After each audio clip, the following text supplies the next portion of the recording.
কি অবস্থা মোনা? বিয়ে করতে কি অনেক যোগ্যতা লাগে?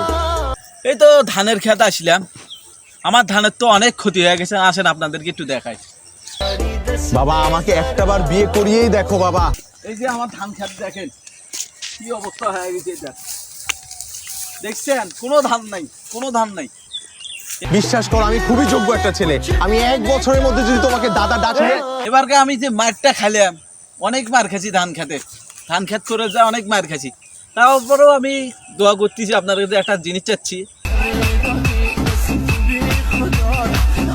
একটা লাইক বা শেয়ার করে দেন। আমার ধানের অবস্থা খুবই খারাপ, এই জন্য আপনারা একটু লাইক কমেন্ট শেয়ার করেন। আমি সারা আপনি অন্য কোনো মেলার কথা কইতে পারবেন না। আর একটা কথা, মানুষ এত খারাপ কেমন না? দেখতেছেন আমার ধানগুলো একটু নষ্ট হয়ে গেছে, তার মধ্যে হাগি টাগি শেষ করছে।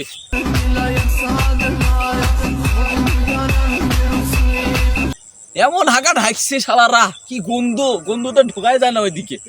রোগস্ত্রী তুই দেখ দেখ দেখ তুই জায়গা এদিকটাও হাগে নাই, ফাঁকে আছি আমি, গন্ধ পাচ্ছি না। কিন্তু ওরা যেভাবে হাঁকছে, শালা ওয়াকাম করে ফেলাইছে আমার তুমি। তোরা হাঁকবি ভালো জায়গা যায় হাঁক।